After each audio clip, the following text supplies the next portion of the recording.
Earth, can you tell me something about yourself? Sir, my name is Arth Jain. I was born in Jabalpur. Since 2004, I have been in Delhi, from where I did my schooling through Sanskriti School. Post that, I did my BTech in Mechanical Engineering from IIT Delhi. My hobbies include playing chess and engaging in debate. Recently, there was a owner or founder of a company who defeated India's grandmaster. Can you tell me who am I talking about? Sir Nikhil Kamath. He defeated Vishwanathan Anand Vishwanathan Anand sir in an online charity game using a chess engine. Okay, Nikhil Kamath, who is he? Sir, he's as far as I'm aware, he's founder of a particular firm called Zerodha. Why do you think Mr. Kamath indulged in something like this? Do you think it is ethical? Sir, I don't think it's ethical, and it's even more surprising that there was no reward for this game. It was, in fact, a charity game. So to do something so unethical when there is no reward, it's both surprising and as well as shocking. What if there was a reward, then would it be ethical? So it would still not be ethical, but at least it would not be so shocking. One could understand that why he did it, but that does not mean that one would approve why he did approve his doing it. So Tesla is making, new kind of cars. What sort of car is Tesla making? So electric vehicles as well as self-driving cars. Self-driving cars. Do you think self-driving cars are possible in India in the future? Oh, sir, as of now, it does seem difficult because there are certain constraints. One is that our roads are not completely mapped, and the obstacles on our road they will prove to be a hindrance for self-driving cars. Secondly, sir, there are a lot of ethical concerns associated with self-driving cars because of which they may not be allowed. Third, sir, self-driving cars are based on the premise that traffic rules are largely followed in the society. So if in case there is unruly traffic in a particular city, which is the case with a lot of semi-urban areas, then self-driving But don't you think once it is proved that self-driving cars are safer, the driver does not feel sleepy, does not consume alcohol, and self-driving cars follow all the traffic rules, whereas human drivers they feel sleepy also, they get tired also, they may have a bad mood, they do road rage, they indulge in alcoholism. Would then not the next movement will be to calling for converting all cars into self-driving cars? sir, the premise is based on the argument that self-driving cars would be so advanced. But as of now, Tesla, Elon Musk himself, line, his stand is that the cars are not completely self-driving. In fact, the few cases that have happened in USA is that people have tried to make it completely self-driving by keeping their hands off the vehicle, and this has led to accidents. So at the present level of technology, I am not able to see a completely self-driving car, sir. But in the future, if it does happen, then it does seem as a good alternative, sir. What is the biggest hindrance in having e-vehicles in India, electric vehicles? So from the consumer end, there are certain constraints why people may not want to buy. One is the price. An electric vehicle is relatively much more expensive. Second is the range of an electric vehicle. That is expected to be almost half the range of a petrol vehicle. Third is the speed. Electric vehicles have a top speed of somewhere around 80-85 kilometers per hour. So this makes it a non-highway friendly car. Then there are other constraints in production. One is that the weight of an electric car is almost 500-600 kgs more. So this might impact the assembly line and logistics. Secondly, sir, the battery would be dependent on lithium, which we do not have and which we have to import. And finally, sir, charging infrastructure is not up to the mark right now, sir. So why we are stuck with lithium ion batteries? Why there is no progress on the battery front? Everybody tells me lithium ion battery is the problem. Sir, I'm not sure why we are stuck on this. I said that they're saying that making these batteries require certain components or certain minerals which are available in very limited quantity. Are you aware of this? Oh, I'm not aware, sir. I'll read upon this. So let us say you are a district collector and you are posted in remote district. Your parents have come to see you and you are already running late. You had a long day. As you're moving towards your vehicle, there is an old lady who has some paper she wants to show you. Already you are running late, and because of that, there have been guests waiting. There is some birthday party at home, and some guests have been waiting, and the family is already angry. They say that you must come home as soon as possible.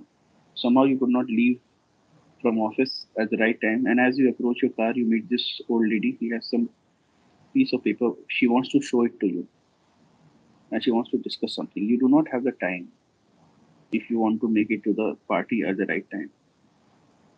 The first question is that why does a lady have to come to a district collector to get her work done? What are the various failures that require a lady to come to a district collector to get her work done? And my second question is, what will you do as an officer? Sir, addressing the first part of the question, the various reasons I can guess, I think are one, that any bureaucracy, it is dependent on various layers.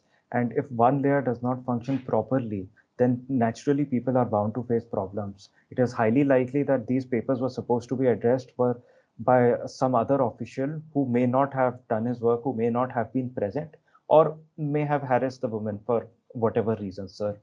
Second reason can be that processes in our system are still not automated to a large extent, that uh, we do not have e-technology which can ensure that once the form is submitted, it is automatically, or once an application is submitted, everything is taken care of at the back end.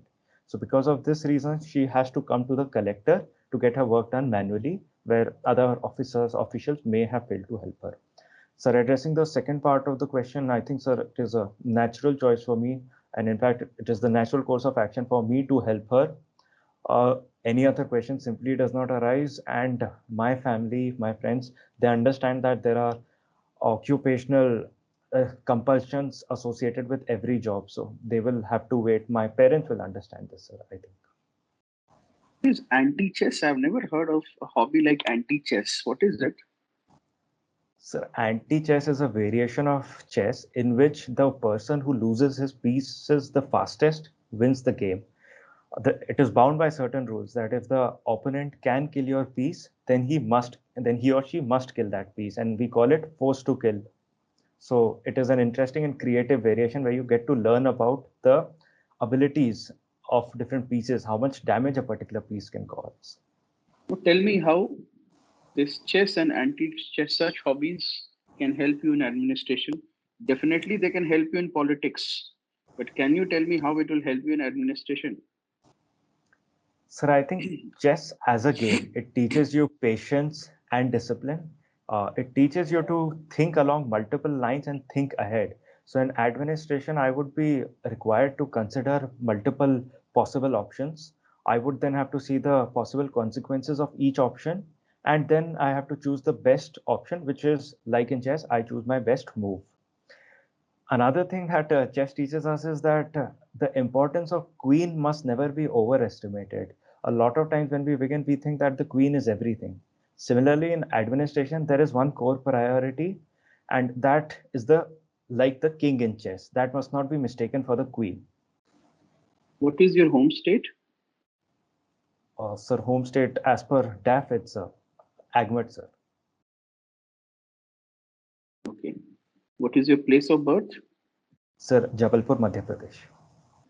Tell me something. MP does not, now that tribal population is separated, why is MP does not have the levels of corruption that is seen in other northern Indian states? The population burden is also not so much in MP. Still, why it is not among the leading states in terms of industrial output or in terms of human development? Sir, about industrialization, I think despite Madhya Pradesh being blessed with natural resources like minerals and forest wealth, effective utilization of resources needs a strong connected infrastructure. So the quality of roads has been poor in MP for a long time, and MP was a power deficit state for a large period of time until 2013, that is recently. Because of this, industrialization as such could never take place. We also did not have strong financial infrastructure And even when I talk about governance levels, sir, they were not of the same levels as seen in Western states like Gujarat or Maharashtra. About sir, second state, the second question, second part of the question, I think, sir, in terms of health and education, which are the basic social parameters, there are certain uh, aspects where we are lagging. So, for example, availability of medicines or availability of infrastructure, as well as the grassroots level burden on ASHA workers and the availability of qualified doctors. In case of education, sir, subcontracting and teacher absenteeism is still prominent, and classrooms are not fully built, and there are high dropout rates among girls. So, because of these factors, I feel that it is lacking in human development. You said that we were power deficient. Government is now claiming the government is now claiming that the country is able to cater to 100% electrification, right?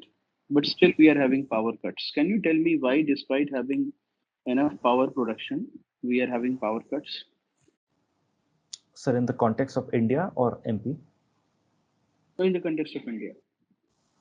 Sir, I'm not sure of the exact reason, but I'm aware of one aspect that our production capacity and the peak demand, these are two different things. And our peak demand does often crosses the production capacity. So when we talk about the total demand requirement, that is sufficient within the limits of production capacity, but the peak demand crosses the peak production capacity, sir. So you're saying that peak demand exceeds the production capacity. Okay, let me tell you that. Let me tell you that. Let us say we have energy, sufficient power also. Still, can you think and tell me that in your house, if you're having a power cut, what is the actual reason? Forget the background. So various times I've seen power cuts. One could be because of bad weather, so the lines get broken. So essentially a bad transmission network. Sometimes there is a power cut for maintenance. In the last 1 month, I have seen maintenance happening twice. So 2 hours power cut each time. Okay. And when there is surge, what happens? We have the electricity department, uh, you know, takes off the power supply because of lack of supply, or is there any other reason? Is there any failure? I am not sure, sir. I'll read up on this. Are you aware that power manufacturing companies are different from the distribution companies? Power Uh, producers are different from the distribution companies. Are you aware of this? Sir, very briefly, yes. In Madhya Pradesh, the Genco is the generation company, but discoms are different, sir. So there is some uh, deficiency on the part of the last mile provider, no? The discoms, there could be some challenges with that. Okay. Sir. There is an increasing view that we have a sedition law that is going on since colonial times. Can you tell me which law am I talking about? Sir, you're talking about Section 124A of IPC. Do you think there is a scope of it, or there is any rationale for having it in a democracy like ours after that, now that we are independent? Sir, I think recently, as our Honorable Chief Justice remarked, that the law that was used to punish Mahatma Gandhi and Tilak has no place in a democracy after 75 years. The second aspect is the country from which we borrowed has itself removed it. Third aspect is, sir, the law itself contains vague provisions uh, which might lead to misuse by authorities to silence dissent. And the fourth aspect is when the authorities do this in certain cases, there is almost no accountability among these authorities. Very good. Then can you tell me that if people are, why it is they're always saying that in a democracy there is no scope for sedition law? What does democracy offer such that there is no scope of sedition? So democracy offers freedom of speech, and sedition law goes against this. In fact, our own constitution under Article 19 guarantees freedom of speech with certain restrictions. So let us say that the government is atrocious. As a citizen, I can speak against it. Does a democracy provide me any other tool to fight the government? Sir, if I understand correctly, I think if the government does something wrong, we always have the legal route. For example, if a scheme has been implemented incorrectly or if it's illegal or unconstitutional, then we can file a petition in the court. If a particular agency is engaging in any form of corruption, then we can uh, file a complaint with the anti-corruption agencies. No, I'm not satisfied with this government. What option do I have in democracy? You said about Mahatma Gandhi. So Mahatma Gandhi undertook civil disobedience movement. So, All right. In modern times, civil disobedience movement would lead to a breaking of a law would lead to some sort of penalty by the state. Plus, people do not agree that you should be breaking the law, even if you're unhappy with the government. In democracy, what tool do people have such that they can express their unhappiness with the government apart from the free speech? sir, right to reject every 5 years or right to vote. I think that is the core expression they can do every 5 years, sir. So why did not you tell me before this? Sorry, sir, I may have misunderstood the question that time, sir. Democracy, we have the right to vote out the government if we are not happy. Sir, Earth, so you studied from IIT and now you're going for civil services. You have benefited from public funded education and the country needs as many engineers. Don't you think this is a wastage of public resources? sir, I feel that the public money spent on me is eventually being put to public use only if I'm able to make significant contribution in a district. I believe that IIT is not just about technical education in the field of mechanical. IIT has taught me a lot which will be put to use in a district and use in administration in general. For example, it has taught me how to approach problems in a structured manner, how to work with strict timelines. It has given me access to an alumni network, which I can tap for resources as well as ideas when in service, sir. So I do not feel that the money will go waste. What will be your priorities as a district collector, Earth? Sir, I would want to address the trust deficit that people often have in the government machinery. So it's on the day of joining, first I would want to talk to the outgoing collector about what are the priorities of this district. Second, sir, I would want to institute regular public hearings. Third, sir, I would want to simplify processes so that people are not harassed in any manner. And fourth, sir, I would want to have a formal grievance redressal mechanism so that if they file any complaints, the complaints are disposed of as quickly as possible. Earth, why civil services? Sir, I feel civil services offer a very prestigious and meaningful career. Uh, right from a young age, officers are given important responsibilities as well as opportunities to work in diverse sectors. I felt it would be an exciting lifetime learning opportunity, sir.